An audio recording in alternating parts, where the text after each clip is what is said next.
Hello everyone's. I'm here for Love and Hip Hop Atlanta Season 6 Episode 15. Now before we get into this review, go ahead and give this a thumbs up.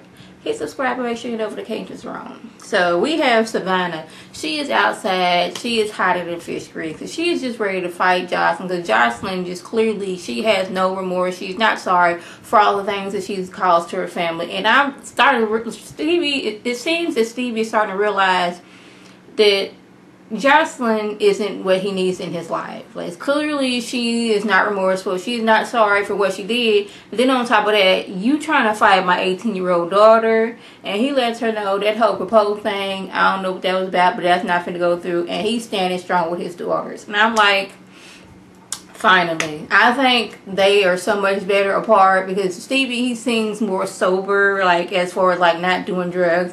I can see him still drinking, but he's like on this, I'm just trying to be a better father to all 6 of my kids. And clearly Jocelyn, she's on some other mess. She already lied and said I did something to my other daughter. She almost got her taken away. She isn't sorry about that, and now you're trying to jump on my 18-year-old daughter. Like, I just don't need you in my life. So I guess we're just gonna drag this whole who's Cannon's daddy. Is it Kirk? Is it Logan? Is it a dude up the street? Because we already didn't figure out that she didn't sleep with Kirk for the storyline. She's been with Rob. She was with Logan. She also was with Lil Scrappy. We've all figured this out. And I forgot to mention this last week when Rob, confronted her about like, you was cheating. We've been together since 2012, and you're sitting there admitting that you was with Logan as of 2014. I'm like, what do you expect? She cheated on you and got pregnant while we was in jail. Like, this is what she's been doing. So why are we surprised? He hits her like, I don't trust you no more. Like, he was putting 2 and 2 together and realizing you've been lying from this whole time. I'm thinking it's just Kurt, but now all these other people is coming out the woodwork, so what's good? So she goes to get the baby tested, and Logan, he's gonna get tested too to see who the daddy. And she thinks that once Logan is clear to being the daddy, that Kurt has to stick up. But I'm like, no, it don't work like that, boo. Just because Logan is clear to being Candy's daddy doesn't automatically make Kurt the daddy. Because we've established that you like to sleep around a lot. Then we got Kurt over here, like, he's playing victim.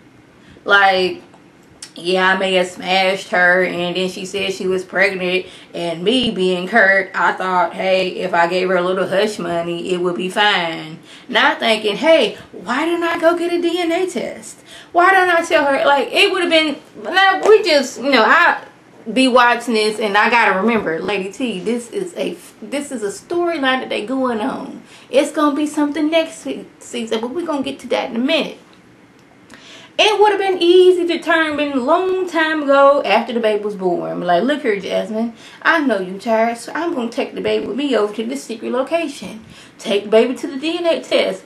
Get the results. The baby ain't mine. Let her see it like you ain't getting no more money. Bam, it's done. But no, we would rather pay hush money throughout the months. Put her up in apartments instead of just going to get a DNA test.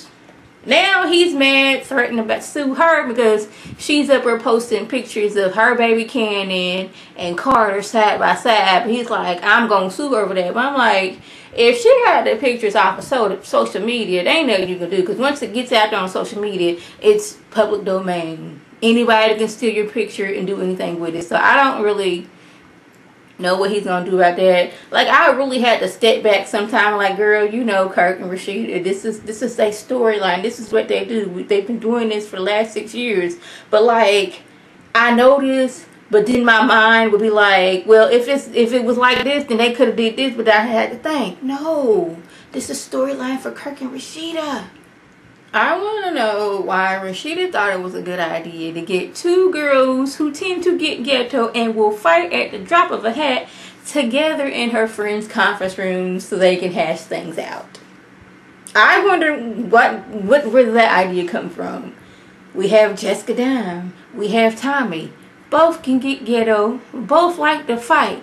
But I'm going to bring them into this conference room, I guess, to make it more professional. I don't know. So they get there and they're talking, and Jessica, she's making sense. Like, hey, if you would have just pulled me to the side and been like, hey, it's like this, things would have been cool. But Tommy, she's on this, I'm mad about over here, and instead of handling that, I'm just going to take it out on you. And when you thought things were going to get better, Tommy gets to talking about something, I can get to working you, meaning I'm going to fight you, or I could fight you. And Jessica's like, well, if you're feeling froggy, then jump.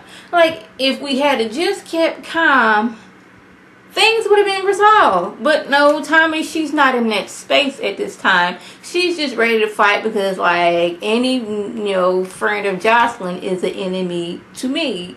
So, you are enemy right now. Therefore, I want to fight you right now. That's what I got out of that little whole setup. So, y'all, I know this scene was supposed to be a serious moment. But I was just looking at Mama D like, you were trying for dear life to get a tear out and it's not coming. We got Samantha over there. She's crying, was like, I ain't held my daughter and gave her a hug in years. Tammy and Tommy, they sat down and they spoke earlier, and Tammy let her know, my mama was on drugs when I was little and it was hard on me. But once my mom got clean and sober, she apologized for her actions the way she was when I was younger.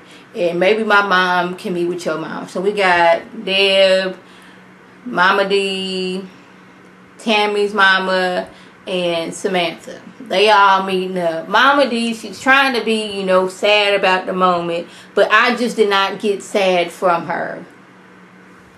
Deb, she's like, I know she's hurting, but, she still got her child. I done lost two. So I'm trying to be here for her, but you still got your daughter and you can still make amends. But I'm like, I know it was a serious moment. And I try not to do this with serious moments, but I be like, Mama, do you not even crying a little bit? It seemed like you made this whole little get up like just to segue in that you got you a new house and you want everybody to come over there, while Samantha's over here wanting to get things better with her daughter. But until she faces her demons, like being drunk and not wanting to listen, like, hey, your actions, you drinking and you running off and you treating Tommy the way she is, that's why you guys aren't getting along. And until she realizes that, they are not going to have a relationship.